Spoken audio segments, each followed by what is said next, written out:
students, good morning. Now we are moving on to our next question. In last session कुछ अलग अलग sums किए थे अलग अलग टॉपिक के. अभी आगे देखते हैं कुछ अलग टॉपिक लेके आगे बढ़ते हैं. Question number 5 fractions. तो फ्रैक्शन में ही क्वेश्चन नंबर 5 है, how many fractions lies between 0 and 1. तो 0 और 1 के बीच में आप ऐसे कितने फ्रैक्शंस आ सकते हैं के अंदर हो सकते हैं, तो ऐसे कितने फ्रैक्शंस हैं. ओके, तो चलो एक एग्जांपल देखते हैं. तो 0 और 1, पहले नंबर लाइन ड्रॉ करनी पड़ेगी आपको. 0 है 1. ओके, तो ये दोनों के बीच में कितने फ्रैक्शंस होंगे वो जानना है आपको. तो कैसे करोगे. तो यहाँ पे 0 और 1 के तो मैं बहुत सारे पार्ट्स कर सकता हूँ, छोटे छोटे एकदम छोटे छोटे में बहुत सारे पार्ट्स कर सकता हूँ जो आप काउंट भी नहीं कर सकते.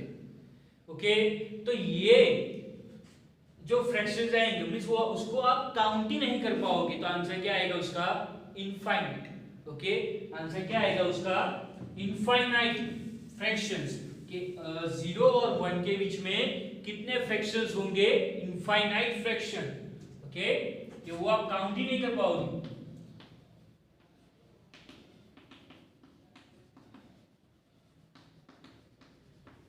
इनफाइनाइट फ्रैक्शन 0 और 1 के बीच में होंगे. Clear. Now next question, give 4 example of equivalent fraction. तो आपको पहले तो इक्विवेलेंट फ्रैक्शन है क्या वो समझना पड़ेगा. ओके, इक्विवेलेंट फ्रैक्शंस मीन जिस फ्रैक्शन के सिंपलेस्ट फॉर्म्स कैसे आए, सेम. सिंपलेस्ट फॉर्म कैसे आने चाहिए, सेम आने चाहिए. ओके, चलो एग्जांपल देख लेते हैं. यहाँ पे आपको 4 एग्जांपल देने हैं. उससे पहले इक्विवेलेंट फ्रैक्शन है क्या वो समझ लेते हैं. सपोज 1/2 है एंड 2/4. तो ये दोनों इक्विवेलेंट फ्रैक्शन है कि नहीं है वो चेक कर लेते हैं. 1/2 पहले ये सिंपलेस्ट फॉर्म में ही है तो इसको कुछ करने की जरूरत नहीं. नाउ 2/4 ये सिंपलेस्ट फॉर्म है नहीं. अब ये सिंपलेस्ट फॉर्म क्या है वो समझना पड़ेगा. Simplest form means numerator and denominator में कॉमन फैक्टर होना चाहिए नहीं अदर देन 1. 1 के अलावा कोई कॉमन फैक्टर होना चाहिए नहीं. उसको क्या बोलेंगे हम, सिंपलेस्ट फॉर्म. चलो 2/4 है तो ये सिंपलेस्ट फॉर्म नहीं है तो उसको पहले आपको कन्वर्ट करना पड़ेगा. 2/4 है तो 2 2 4 1/2. तो ये 1/2 और ये 1/2 देखो कैसे आए, सेम. तो therefore 1/2 and 2/4 are equivalent fraction. Okay, तो ये था इक्विवेलेंट फ्रैक्शन क्या होता है, समझ में आ गया. चलो उसके एग्जांपल्स आपको यहाँ पे लिखने हैं कि इक्विवेलेंट फ्रैक्शन के 4 एग्जांपल्स. तो फर्स्ट अभी हमने किया क्या, 1/2 एंड 2/4 ये इक्विवेलेंट फ्रैक्शन है. Second 3/2 and 6/4. 3/2 and 6/4 ये भी एक इक्विवेलेंट फ्रैक्शन है. कैसे वो अभी आगे हम चेक करेंगे. नेक्स्ट 4/7 and 12/21 ये भी एक इक्विवेलेंट फ्रैक्शन है. और लास्ट 1/4 and 4/16 ये भी एक इक्विवेलेंट फ्रैक्शन है. चलो 1/1 चेक कर लेते हैं. 1/2 and 2/4 अभी हमने चेक किया था. Now 3/2 and 6/4. तो चलो 3/2 सिंपलेस्ट फॉर्म में है, यस, तो उसको कुछ करने की जरूरत नहीं है. नेक्स्ट 6/4. तो 6/4 है वो सिंपलेस्ट फॉर्म में है कि नहीं चेक करो. 6/4 दोनों के बीच में कॉमन फैक्टर है, कौन सा, 2. ओके, तो यहाँ पे आपको इसको सिंपलेस्ट फॉर्म में कन्वर्ट करना पड़ेगा. सिंपलेस्ट फॉर्म में कन्वर्ट करोगे तो आंसर आएगा 3/2. Therefore these two are equivalent fraction. तो सेकंड भी इक्विवेलेंट फ्रैक्शन है. Okay, next 4/7 and 12/21. तो देखो 4/7 है वो सिंपलेस्ट फॉर्म में ही है तो उसको कुछ करने की जरूरत नहीं है. नेक्स्ट 12/21 तो ये सिंपलेस्ट फॉर्म में नहीं है तो इसको कन्वर्ट करना पड़ेगा. देन आंसर क्या आएगा 4/7. Therefore these two are equivalent fraction. And 1/4 and 4/16। तो 1/4 सिंपलेस्ट फॉर्म में ही है, देन 4/16, तो 4/16 का आपको सिंपलेस्ट फॉर्म में कन्वर्ट करना पड़ेगा। 4 4 जा 16, 1/4 आंसर आएगा और ये 1/4। ओके, तो ये दो क्या है इक्विवेलेंट फ्रैक्शन। तो ये क्या हुआ इक्विवेलेंट फ्रैक्शंस के 4 एग्जांपल्स देखे हमने। Okay, now next question, find the 3 equivalent fraction of each of the following. अभी आपको इक्विवेलेंट फ्रैक्शंस के अलग अलग एग्जांपल्स देने हैं। सपोज वो 3/2 है तो उसके और 3 इक्विवेलेंट फ्रैक्शन ओनली 2/3 के, वैसे ही 1/3 है, 3/5 है, उसके अलग अलग 3 एग्जांपल्स देने हैं। Okay, first 2/3। ना अभी इक्विवेलेंट फ्रैक्शंस फाइंड कैसे करना है वो एक बार चेक कर लेते हैं। इक्विवेलेंट फ्रैक्शंस आपको फाइंड करना है तो ऊपर और नीचे सेम नंबर से मल्टीप्लाई करना है। ओके, ऊपर और नीचे। सपोज मैं आप देखो 2/3 है तो 2 2 जा एंड 3 2 जा, तो क्या आया 4/6। तो ये क्या हुआ उसका एक एग्जांपल। सेम 2/3 है तो अभी 3 से मल्टीप्लाई करता हूं मैं। 2 3 जा 3 3 जा, तो 2 3 जा 6, 3 3 जा 9, 2/3। 4 से करो अभी, 2 4 जा 3 4 जा, 2 4 जा 8, 3 4 जा 12। ओके, तो ये क्या हो गए इक्विवेलेंट फ्रैक्शंस। ओके, ये 1/2 के हुए। वैसे ही देखते हैं 1/3 के। 1/3 है, 2 से मल्टीप्लाई करो, 1 2 जा 3 2 जा, तो 1 2 जा 2, 3 2 जा 6, तो 2/6 क्या हुआ उसका इक्विवेलेंट फ्रैक्शन। सिमिलरली 2 से किया, अभी 3 से मल्टीप्लाई करते हैं। 1 3 जा 3 3 जा, 1 3 जा 3, 3 3 जा 9। सेम आगे 4 से करते हैं। 1 4 जा एंड 3 4 जा, 1 4 जा 4 एंड 3 4 जा 12। ओके, तो 1/3 के 3 इक्विवेलेंट फ्रैक्शन क्या हुए 2/6, 3/9 एंड 4/12 उसके equivalent fractions. Okay, and last number देख लेते हैं। लास्ट में है 3/5, तो 3/5 है उसके इक्विवेलेंट फ्रैक्शन। तो पहले 2 से मल्टीप्लाई करो, 3 2 जा 5 2 जा, तो 3 2 जा 6, 5 2 जा 10, उसका फर्स्ट इक्विवेलेंट फ्रैक्शन ये हुआ। देन सेकंड देख लेते हैं। 3 3 जा 5 3 जा, 3 3 जा 9, 5 3 जा 15। ओके, ये दो हुए। एंड लास्ट 3/5, तो 3 4 जा 5 4 जा, 3 4 जा 12, 5 4 जा 20। तो ये उसके क्या हुए इक्विवेलेंट फ्रैक्शंस। ओके, तो ऐसे आप इक्विवेलेंट फ्रैक्शन फाइंड कर सकते हो। कुछ नहीं, सिंपल आपको क्या करना है उसको मल्टीप्लाई करना है आगे।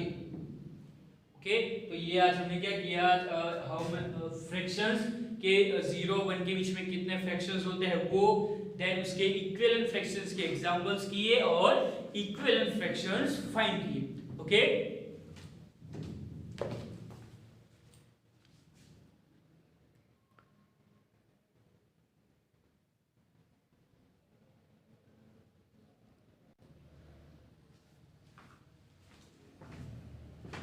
now we are moving on the next question. Question number 8. Write the simplest form of. अभी आपको यहाँ पे सिंपलेस्ट फॉर्म फाइंड करना है कि सिंपलेस्ट फॉर्म होता क्या है, कैसे फाइंड करते हैं वो हमने देख लिया है। उसके एग्जांपल्स देख लेते हैं कि सिंपलेस्ट फॉर्म फाइंड कैसे करना है। फर्स्ट है 15/25, 15/25 है उसका सिंपलेस्ट फॉर्म क्या होगा वो आपको ढूंढना है। ओके, तभी 15/25 है उसका सिंपलेस्ट फॉर्म आपको ढूंढना है HCF से। तभी HCF क्या होता है वो आपको पता है, हाईएस्ट कॉमन फैक्टर। ओके, तो अगर आपको हाईएस्ट कॉमन फैक्टर फाइंड करना नहीं आता तो आप ये नहीं कर पाओगे। ओके, तो पहले तो आपको हाईएस्ट कॉमन फैक्टर फाइंड करना आना चाहिए, एचसीएफ। ओके, वो दो टाइप से हो सकता है, टेबल मेथड से भी हो सकता है और सिंपल भी हो सकता है। चलो 15, तो पहले तो 15 के फैक्टर्स क्या होंगे? ओके, तो 15 के फैक्टर्स होंगे 1, 3, 5 एंड 15। 1, 3, 5 एंड 15। सिमिलरली 25 के क्या होंगे? 25 के होंगे 1, 5 and 25। Okay, now common factor क्या होंगे? कॉमन फैक्टर हो गए 1 and 5, 1 and 5। But highest common factor हमें चाहिए, तो highest common factor is equal to 5। HCF क्या होगा? 5। तो जो एचसीएफ आया उसको आपको डिवाइड कर देना है न्यूमरेटर और डिनोमिनेटर को। ओके, तो सॉल्व करते हैं, कैसे होना है? 15 divided by 5 and 25 divided by 5। 15 divided by 5 करोगे क्या आएगा आंसर? 3। 25 डिवाइडेड बाय 5 करोगे तो आंसर क्या आएगा? 5। तो 3/5 क्या हुआ आपका? सिंपलीस्ट फॉर्म। 3/5 क्या हुआ? Simplest form. सिमिलरली यहां पे करते हैं क्वेश्चन नंबर 2 में 4/16 है। 4/16, तो मैं तो 4 के फैक्टर क्या होंगे? 4 के होंगे 1, 2 एंड 4। सेम 16 के क्या होंगे? 1, 2, 4, 8 and 16। 1, 2, 4, 8 and 16। Now common factor, common factor क्या होगा? कॉमन फैक्टर होंगे 1, then 2 and 4। 1, 2 and 4। now highest common factor HCF। HCF क्या होगा? जो ये तीनों में हाईएस्ट मींस वैल्यू जिसकी ज्यादा हो मींस 4 क्या हुआ? Highest common factor. Okay, highest common factor क्या हुआ? 4 को आपको डिवाइड कर देना है। 4 divided by 4 and 16 divided by 4। 4 divided by 4 1, 16 divided by 4 is 4। Okay, तो 1/4 क्या हुआ? Simplest form. क्लियर? 1/4 क्या हुआ? Simplest form. And last question number 3, 9/21। 9/21 है। चलो 9 के फैक्टर क्या होंगे? 9 के फैक्टर होंगे 1, 3 एंड 9। सेम 21 के 1, 3, 7 एंड 21। कॉमन फैक्टर ढूंढो। कॉमन फैक्टर क्या होगा? कॉमन फैक्टर हो गए 1 and 3। 1 and 3। now highest common factor HCF। HCF क्या होगा? 3। now 9/21 है, उसको न्यूमरेटर डिनोमिनेटर को 3 से क्या कर देना है? Divide. 9 divided by 3 and 21 is divided by 3। 9 divided by 3 क्या आएगा आंसर? 3। और 21 डिवाइड बाय 3 करोगे तो आंसर क्या आएगा? 7। तो 3/7 क्या है? आपके सिंपलीस्ट फॉर्म। ओके, तो आज हमने कौन कौन से टॉपिक क्लियर किए? आज के टॉपिक के हमारे equivalent fraction and simplest form. Okay, तो ये सब जो आज हमने किया वो आपको अच्छे से नोट डाउन कर लेना है नोटबुक में, और तो इसका अच्छे से रिवीजन भी करते रहना। और कोई डाउट हो तो आप मेरा कांटेक्ट कर लेना, मैं आपको समझा लूंगा। ओके स्टूडेंट्स, और ये मैं आज सिंपलेस्ट फॉर्म हमने किए, उसके मैं 2-3 सम आपको होमवर्क में देता हूँ, वो भी आपको अच्छे से कर लेने हैं। ओके,